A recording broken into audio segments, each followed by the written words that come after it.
కేంద్ర మంత్రివర్గం దీనిపై ఒక సమీక్ష సమావేశం నిర్వహించింది. దానిపై ఇక్కడ ఒకసారి ఇక్కడ వార్త చూడొచ్చు. ఇంధన సరఫరాపై మంత్రుల బృందం అనే ఒక వార్త హల్చల్ అవుతుంది. ఎందుకంటే కేంద్ర ప్రభుత్వం ఎప్పటికప్పుడు దానిపై బులెటిన్స్ రిలీజ్ చేస్తూ ఎవరు భయపడాల్సింది లేదు, ప్రత్యామ్నాయ మార్గాలు ఎంచుకోండి, కానీ మనకి రావాల్సిన సరఫరా ఏదైతే ఉందో నౌకల ద్వారా అదంతా మంగళూరుకి, ముంబైకి, అలాగే మాండాకి, గుజరాత్లో ఉండే ఎయిర్పోర్ట్ కాండ్లాకి, వీటన్నిటికి కూడా ఎయిర్పోర్ట్లకి రకరకాల షిప్స్లో లక్షల మెట్రిక్ టన్నుల ఇంధనం అయితే చేరుకుంది భారత్కి. భయపడాల్సిందేమీ లేదు. అంటే ఇవి రాక మునుపు కూడా మనకి సుమారుగా 6 నెలలకు సరిపడే ఇంధన స్టోర్ చేసుకుని అయితే పెట్టుకోవడం జరిగింది.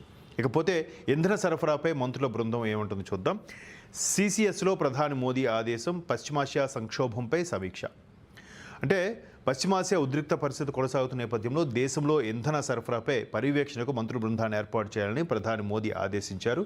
వివిధ శాఖల కార్యదర్శులను దీనిలో భాగస్వాములు చేసి పరిస్థితిని ఎదుర్కొనేందుకు పూర్తి స్థాయి అంకితభావంతో పనిచేయాలని, రంగాల వారీగా కూడా బృందాలు ఏర్పాటు చేసుకోవాలని సిసిఎస్ అంటే కేబినెట్ వ్యవహారాల కమిటీ ఏదైతే ఉందో దానికి అధ్యక్షత వహించారు. ఈ నేపథ్యంలో ప్రధానమంత్రి మోదీ ఇక్కడ మంత్రుల యొక్క అభిప్రాయాన్ని తెలుసుకునే ప్రయత్నం చేశారు. ఇక్కడ చిత్రంలో మనం చూడొచ్చు. సిసిఎస్ సమావేశంలో మాట్లాడుతున్న ప్రధాని మోదీ చిత్రంలో కేంద్ర మంత్రులు జేపీ నడ్డా, అలాగే రాజ్నాథ్ సింగ్ గారు, అలాగే అమిత్ షా గారు, మరోవైపు శివరాజ్ సింగ్ చౌహాన్. ఏదైతే పశ్చిమాసియా ఉద్రిక్త పరిస్థితుల నేపథ్యంలో ఇంధన సంక్షోభం నుంచి బయటపడే దిశగా ఇంకా రాబోయే రోజుల్లో ఎటువంటి ముందస్తు చర్యలు, ముందస్తు జాగ్రత్తలు తీసుకోవాలనే దానిపై ఒక కేంద్ర మంత్రివర్గం ఒక కమిటీ వేయాలని నిర్ణయించింది. ఈ నేపథ్యంలో ఈ విధమైన ఒక వార్త మనకి హల్చల్ అవుతుంది.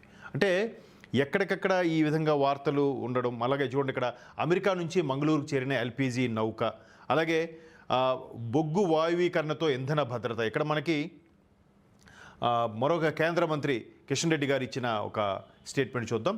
బొగ్గు వాయువీకరణతో ఇంధన భద్రత.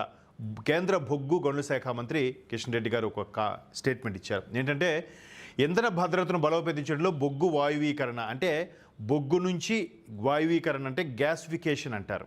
అంటే ఘనం నుంచి వాయు పదార్థం తీసుకొచ్చే కాన్సెప్ట్లో కేంద్ర బొగ్గు గనుల శాఖ మంత్రి కిషన్ రెడ్డి పేర్కొన్నారు.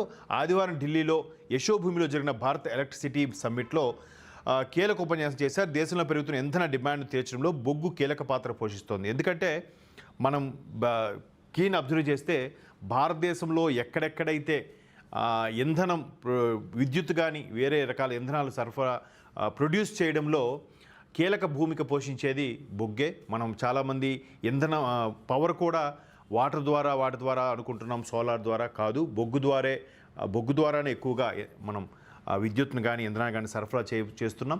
మరోవైపు ఎన్టీపీసీ అలాంటి వాటి ద్వారా, అలాగే మనకి ఇక్కడ తెలంగాణలో సింగరేణి గనుల ద్వారా అక్కడ వచ్చే బొగ్గు ద్వారా చాలా వరకు ఇంధనాన్ని మనకు సరఫరా అవుతుంది.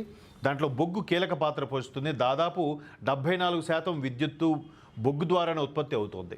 అంటే 4 వంతుల్లో 3 వంతులు బొగ్గు ద్వారా. ఎంతకుముందు చెప్పుకున్న చాలామంది వాటర్ ప్రాజెక్ట్స్ వాటర్ ద్వారా విద్యుత్ జనరేట్ చేశారనుకుంటాం, కానీ బొగ్గు ద్వారానే ఎక్కువ, నేషనల్ థర్మల్ పవర్ ప్లాంట్ ద్వారానే ఎక్కువ విద్యుత్తు దేశానికి అందిస్తోంది. పవర్ జనరేట్స్ ద్వారా, ట్రాన్స్ఫార్మర్ ద్వారా పవర్ సేవింగ్ ఆప్షన్తో మన విద్యుత్ అందిస్తున్నారు. అయితే బొగ్గు ద్వారానే ఉత్పత్తి అవుతుంది. 2047 నాటికి బొగ్గు డిమాండ్ 1.7 బిలియన్ టన్నులకు చేరనుంది. మరోవైపు భారతదేశం తన అవసరాల కోసం ముడి చమురులో 83%, సహజ వాయువులో 50%, మిథనాల్ ఎరువుల్లో 90%కి పైగా దిగుమతులపైనే ఆధారపడాల్సి వస్తుంది.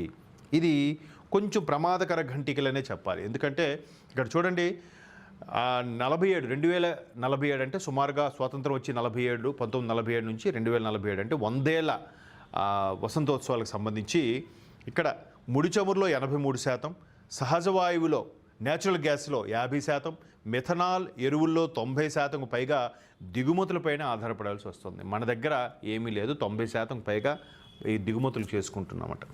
వీటన్నిటిని దృష్టిలో పెట్టుకొని దీనికి ప్రత్యామ్నాయంగా ఆలోచించాలని ఒక కాన్సెప్ట్ అయితే కేంద్ర ప్రభుత్వం సీరియస్గా తీసుకుంది. నిజంగా పశ్చిమాసియాలో జరిగిన యుద్ధ వాతావరణ నేపథ్యంలో ఏర్పడిన సంక్షోభంకి సంబంధించి కేంద్ర మంత్రివర్గం ఈ విధమైన నిర్ణయాలు తీసుకుంది. దీనిపై ప్రధాని మోదీ కూడా మంత్రుల బృందంతో సమీక్ష సమావేశం నిర్వహించారు. మరోవైపు హార్మూజ్ జలసంధి ద్వారా మనకు రావాల్సిన షిప్స్ ఏవైతే ఒక్కొక్కటిగా వస్తున్నాయి. ఈ నెల 29వ తేదీ ఆదివారం మన రిఫ్లెక్షన్ ఛానల్ ద్వారా మనం నిర్వహిస్తున్న 4వ కాంక్లేవ్, అలాగే వరుసగా 3వ సనాతన కాంక్లేవ్ను మనం జరుపుకోబోతున్నాం.